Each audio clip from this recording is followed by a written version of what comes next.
Saudara-saudaraku yang terkasih, sejak saya masuk ke gereja ini, saya geleng-geleng dengan mulut yang wow. Saya nggak heran sih, karena pastor parokinya ahli katekese. Tampak sekali. Tadi petugas liturginya, lihat seragamnya luar biasa. Melayani altar dengan luar biasa, nggak asal-asalan. Nengok ke sana, kurnya juga luar biasa. Mazmurnya tadi, kalau saya di Jakarta sering kali dipotong-potong. Karena apa? Supaya cepat misalnya. Tadi luar biasa juga. Saya lihat ke depan banyak keluarga-keluarga. Ada papa, mama, bawa anak-anaknya yang masih remaja. Saya sadar sesadar-sadarnya bahwa anak-anak ini ke gereja pasti perang-perang dulu, ngotot-ngototan dulu, adu argumen dulu pasti. Tapi saya bersyukur papa mama ini masih berjuang bawa anaknya ke gereja. Buat Anda semua TOPBGT pokoknya. Tapi saudara-saudara, ada yang aneh bin ajaib. Saya di Batam ini dari hari Jumat. Saya kok heran.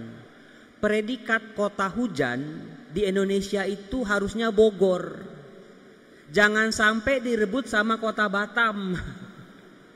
Karena dari Jumat gak berhenti-berhenti.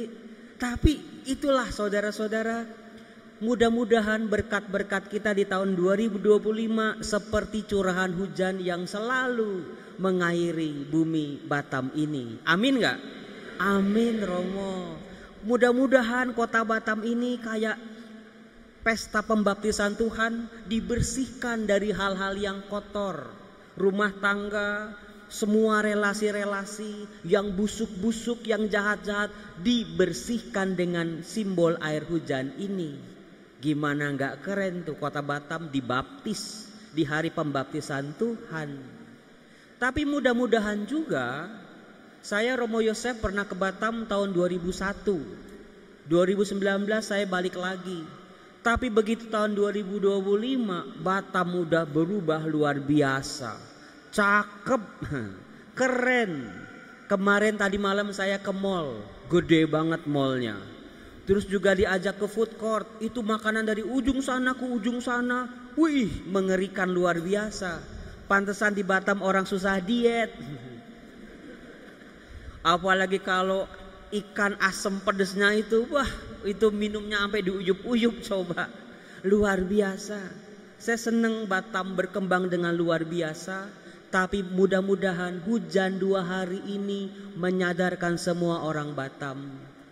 Pembangunan boleh hebat di mana-mana, tapi alam juga tidak pernah boleh dipandang sebelah mata. Kalau manusia hanya bisanya membangun, ruko di mana-mana, mall di mana-mana, jalan lebar di mana-mana, tapi alam tidak diperhatikan, nanti alam akan memberikan balasannya kepada kita. Di situ mudah-mudahan Pemprovnya Batam ini sadar. Saudara-saudaraku yang terkasih, hari ini hari spesial sebetulnya, bukan karena saya Romo Yosef datang ke Batam, tapi hari ini adalah hari Minggu Pembaptisan Tuhan. Hari Minggu. Apakah Anda tahu Minggu itu diambil dari bahasa Portugis, artinya Domingos, hari Tuhan. Dari katanya saja harusnya hari ini dikhususkan untuk Tuhan. Apapun yang kita lakukan hari ini harus ujungnya pada kemuliaan Tuhan. Semua kegiatan-kegiatan kita hadirkan Tuhan. Bukan sekedar di gereja pada jadi manusia-manusia rohani. Keluar dari gereja rohana semuanya. Hilang tanpa jejak.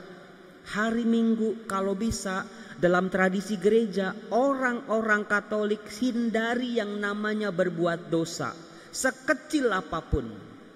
Itu kebiasaan dari zaman dulu. Di hari Minggu kurang-kurangin dosa, kalau bisa jangan berbuat dosa. Karena apa? Inilah hari Tuhan, hari miliknya Tuhan. Kesibukan-kesibukan, segala urusan-urusan duniawi bisa disingkirkan karena hari ini harinya Tuhan.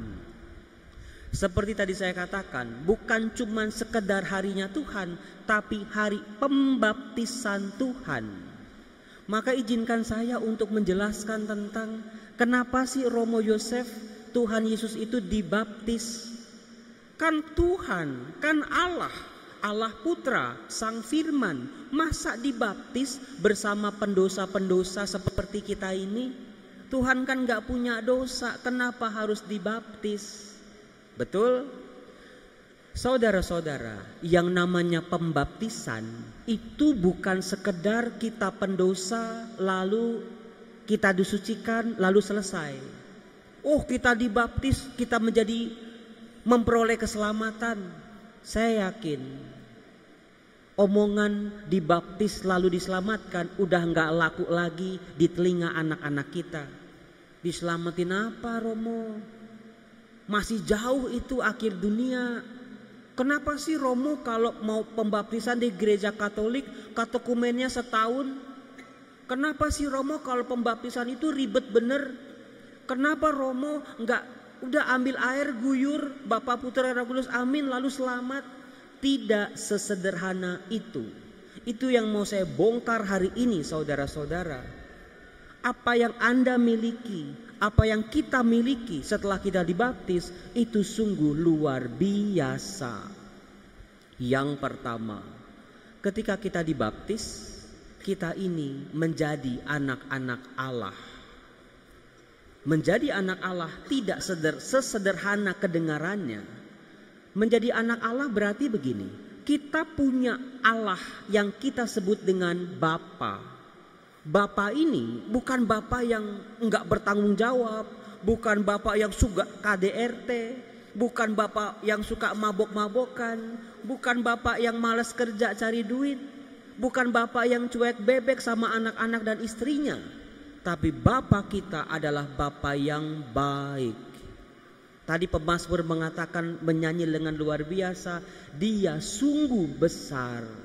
Bapa kita yang kita percaya adalah Bapa yang sungguh besar. Pikiran kita seringkali membatasi kebesaran Allah. Masalah-masalah kita, sakit penyakit kita, problem-problem kita seringkali membuat ciut kebesaran Allah itu. Tapi hari ini pada saat kita merayakan pesta pembaptisan Tuhan, puji Tuhan kita diingatkan kita punya Bapa yang sungguh teramat besar. Masalah, cicilan-cicilan. Saya tahulah umat Katolik Romo Yodi, meskipun di depan kita mereka baik-baik aja, di pikiran mereka tuh seringkali cemas dengan cicilan-cicilan, dengan pinjaman-pinjaman online, dengan kredit-kredit yang belum juga dilunasi. Boro-boro dilunasin udah kredit lagi, udah ngutang lagi, pusing seringkali. Gak tahu harus bagaimana, pengeluaran begitu banyaknya, sehingga kita merasa ragu, apa betul Tuhan itu ada ya? Apa betul Tuhan itu maha baik? Apa betul Tuhan itu bisa membantu aku dengan masalah-masalahku ini? Hari ini saudara-saudara, Tuhan sungguh besar dan kita ini anak-anaknya. Bukan anak tiri, bukan anak tetangga, tapi kita anak Tuhan. Dan ada Bapa yang pelihara kita. Lalu yang kedua, saudara-saudaraku, saya bisa mengambil dari bacaan pertama tadi, nubuat Nabi Yesaya. Bagaimana orang yang sudah dibaptis, orang yang sudah diselamatkan, hidupnya seharusnya berubah. Dari rezekinya memble-memble, rezekinya jadi luar biasa. Kesehatannya dari mungkin sakit sana sakit sini, ada proses-proses kesembuhan. Kebahagiaannya, tadinya keluarganya kering, sekering kanebo kering gitu ya. Gak enak, senggol dikit, wah marah, senggol dikit bacok, senggol dikit ngamuk. Keluarga macam apa yang seperti itu? Tapi keluarga orang-orang yang sudah dibaptis harus berubah. Bagaimana tadi Nabi Yesaya mengatakan, kalau kamu sudah diselamatkan, katakanlah, mulutmu harus berseru, wartakanlah kabar baik. Ini dia pesan Nabi Yesaya buat saya dan juga buat Anda. Hati-hati dengan mulutmu. Saya kalau lihat anak-anak muda ngobrol di restoran, saya sedih bener.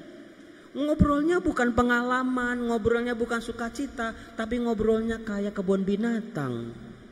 Si guguk-guguk dibawa-bawa, disebut-sebut mulu, bersumpah, misuh-misuh. Itu bukan kabar baik yang keluar dari mulut kita.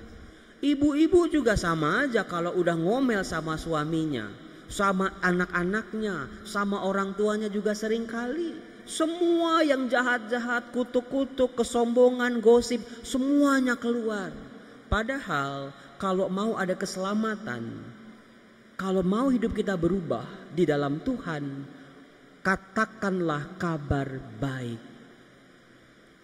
Setiap orang tua katakan kepada anak-anaknya, Bapak sayang kamu, kamu berharga buat hidup Bapak.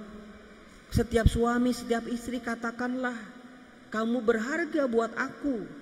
Aku gak bisa hidup tanpamu. Bukan cuma gara-gara rezekinya lagi enak, I love you, I love you, I love you. Ketika lagi turun, ketika lagi nyesek, ketika rezeki udah kayak mobil mogok, aku tetap mencintai kamu dalam kesetiaan. Lalu yang ketiga, poin yang ketiga, ini yang gongnya buat saya. Dari surat kepada Titus, pembaptisan. Bukan sekedar kita dibaptis lalu pakai nama baptis Maria, Yosef, Elizabeth. Ada nama baptisnya siapa? Kita semua punya nama baptis. Tapi tadi dikatakan ada Roh Kudus yang memperbaharui hidup kita setiap hari. Siapa sih yang gak suka punya mobil baru? Siapa yang gak suka pakai baju baru? Siapa yang gak suka misa di gereja yang baru? Semua kita suka sama yang baru-baru. Rumah aja juga dicat, mobil juga diservis, AC juga diperbaiki kalau rusak. Tapi kenapa hidup manusia, kita sadar Tuhan hidupku udah rusak, tapi kenapa manusia lebih membiarkan hidupnya rusak? Tidak diperbaiki, malas berdoa, malas baca firman Tuhan, malahan menjauh dari Tuhan. Nanti ribut, hidupku sengsara, hidupku menderita. Karena manusia membiarkan, selalu membiarkan yang rusak-rusak dalam dirinya. Ditunda-tunda. Konflik-konflik dalam rumah tangga yang kecil-kecil ditunda-tunda. Kebiasaannya lupa dalam berdoa dibiarkan sampai dewasa. Saudara-saudara, fix your life. Perbaiki hidup kita, perbaharui hidup kita. Ada kuasa Roh Kudus yang siap bekerja.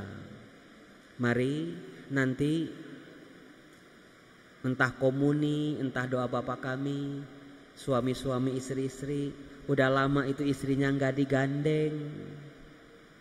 Anak orang tua udah lama gak saling minta maaf dengan tulus. Anak orang tua, coba yuk kita perbaiki relasi di dalam rumah dulu yuk. Di situ pembaharuan Roh Kudus akan mulai bekerja mulai hari ini. Semoga Tuhan Yesus memberkati kita semua. Amin.